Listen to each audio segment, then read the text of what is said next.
More people here. When inflation rises, you show up. That's a good thing. Yes. Well, let's begin. In 1 week, it will mark 1 year since President Biden took office. And we should all be asking ourselves one question. Is America better off after 12 months of one-party rule in Washington? Well, let's recap to see what the answer to that question is. 1 million kids started the year off once again, dealing with abrupt school closures, returning to more uncertainty and disruption.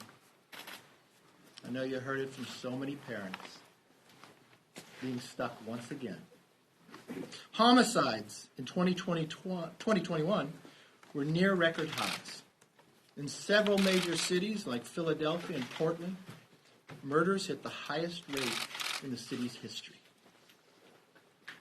Now we have, the reason you're all here, we have the highest inflation rate in 40 years, causing prices to surge. That increase you see there all happened under President Biden's watch. To put that number in perspective, here is the real impact inflation is having on soaring prices. Americans are paying on a daily basis. 50% in gas, used cars up 37%, hotels 28%, beef 19%. Now that's only if you could actually find it. Consumers been to the store recently? Over the past week, Americans have shared their experiences of dealing with empty shelves and sparse supply while doing their grocery shopping. By nearly every single measure, America is worse off than we were before Joe Biden took office. And despite the slews of ongoing crisis, what did the president do and where did he travel this week? Did he go to a school to advocate for our children to return to the classrooms? No, he did not. Not to one of the communities dealing with the historic crime surge. And we know he didn't go to the border to see the situation firsthand because he's been avoiding that crisis all year. No, the President of the United States went to Atlanta to appease his Twitter base, spread falsehoods, and to disparage millions of Americans. You know, the Biden agenda is now so toxic that the Daily Beast, that's a far from a right-leaning publication, recently dubbed it as a Build Back Quieter, because even Democrats are actively avoiding talking about it. And by the way, I have a question for all of you. Did anyone in this room find out where Stacey Abrams' scheduling conflict was all about? Well, maybe you just found in. Need any other indication President Biden is unpopular? As I come week after week, it is now 26 Democrats have announced they will be retiring. That's more than any cycle since 1996. And as I've said from the very beginning, that number will get higher. They cannot run on a record of failure. They definitely can't run on a record of accomplishment. I know that record will be higher than 30 retirements as it goes. Who can blame these Democrats? The only thing they have to show their constituents for the past year is how they succeeded in making life harder for the average American. And they have done is push more mandates and more controls. House Republicans understand the priorities of the American people. They want prices to come down. They want their kids' schools open. They want safer communities to be able to walk in their neighborhoods and a sense that their government is listening to their needs. Now, if entrusted with the majority, House Republicans will dedicate our legislative and accountability agenda to focusing on the true needs of the American people. This is a commitment we make as a conference. We will not lose sight of why you elected us to represent you in Washington. With that, let's open it up for questions. Yes, ma'am. I have a question for you. A year ago today, on January 13th, 2021, you stood on the House floor and you said the president bears responsibility for rent his attack on Congress, and you said that he should have immediately denounced the mob, and you also said that there's no evidence that what happened was started by Antifa. Wondering if you still stand by those comments, and also, a few days after that, you went down to visit the former president in Mar-a-Lago. What changed? Why did you make that trip? What changed? Why did I make the trip? What changed from what you said on the floor, criticizing him, saying that he was... My criticism went to everyone on that day. Why was the Capitol so ill-prepared that day? At the time, you made those comments directly about the president. Why was the Capitol so ill-prepared that day? And how do we make sure it will never be ill-prepared again? I just had a conference with our members and the Sergeant of Arms and the Capitol Police. You weren't in the room, but let me give you an answer to some of the questions that were asked.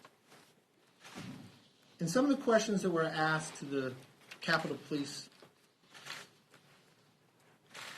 the chief said that was above his pay grade to make the answer. I asked him, well, who's above you? Simple question about magnetometers coming before the chambers. He said, well, if another speaker comes in and decides they go, they go. Another question to the Sergeant of Arms was, has the January 6th committee asked for any of the communications from the former Sergeant of Arms to the speaker that day? To the best of his knowledge, they have not asked for any of that. The more we learn about this situation, the more we find that from investigation to investigation, the changes made in the Capitol Police Intel Department in November of not providing the information going further has been a real problem on the basis for that day. And the core of what we need to have happen here is, why was this building so ill-prepared, and how do we make sure that never happens again? Do you believe that... Yes, Mr. Leader. In the spirit of disclosing private conversations, did you tell House Republicans on a January 11th phone call that President Trump told you he agreed that he bore some responsibility for January 6th, as Chairman Thompson's letter indicates? I'm not sure what call you're talking about. So, The January... Mr. Leader, I mean, how's CNN doing? We're doing You guys okay. Yes, you battled the creation of an outside commission from the start. You also opposed the select committee. Well, you that's said, not true. Well, you also Go said. ahead, ask your question. Can I'll verify what's true or not. I appreciate that. But you said, sure, you'd be willing to testify about your conversations with What was Donald the date of Trump. that? That was in May of last year. Okay. And you're now saying you won't agree to voluntarily cooperate. So why should the public not conclude that you're trying to hide something here and hide the facts from getting out? Great question. I hope everything gets corrected at CNN. Well, can you Do all answer? that with your employees. After January 6th, you can state this. Who was the first person to offer a bipartisan commission to look at that day? Was it me? I'll help you. The answer is yes. Nancy Pelosi waited 4 months. In that time period, as we came here and discussed many times, we'd ask some questions. My fear began to erode that she'd played politics with this. You watched it unfold, and she would prepare that who can have a subpoena power, who can have the scope, continuing to fight it all along the way. That we now found she just played politics while the Senate had 2 committees, bipartisan, look at what happened on January 6th. The FBI was doing their own investigation. And you all know the role of Congress, the only role we have is legislative. You asked me that question in May. That was 2 months before Nancy Pelosi decided for the first time in history by any speaker to deny the minority to even put their individuals on a committee. So when you asked me that question, never did I think a speaker would play such politics and then appoint a chairman who starts the committee by saying the only person out of bounds is the speaker.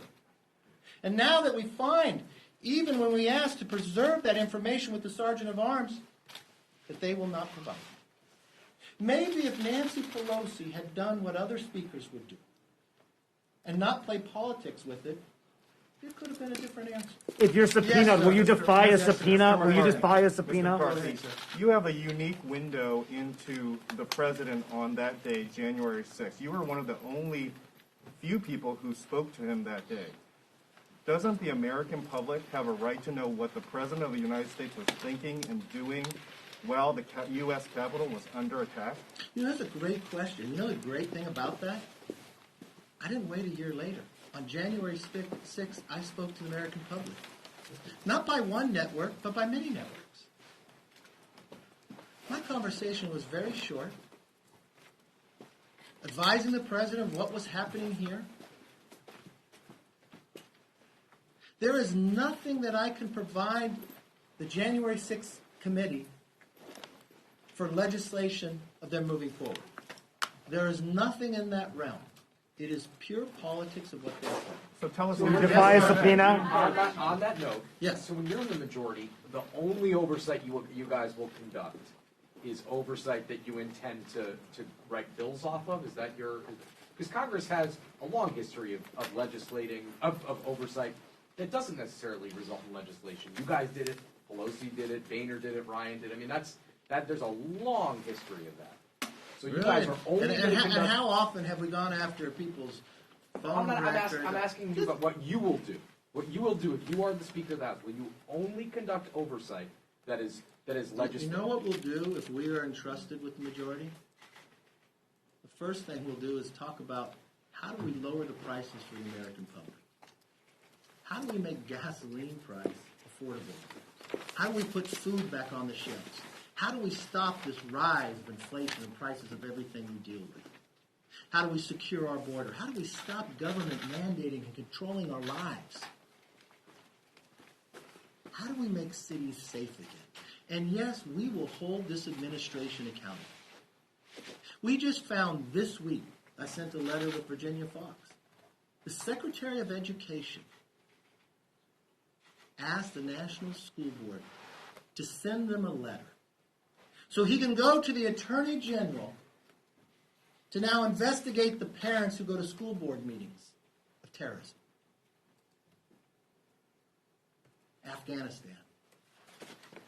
We have 13 new Gold Star families. That never had to happen. How many Americans are still stuck there? Have any of you asked that question? The president said just weeks before he would not leave until every American was gone. The taxpayer that bought all that weaponry that the Taliban now has. You got any reporting and recording of where that is? Where's it being sold to now on the black market? IRS releasing Americans' tax returns. Yes, we can do both, and we will. I hope you all have a great week. Take care. Will you defy a subpoena from the committee? Kevin, you're not going to call me? Could you? Fascinating. But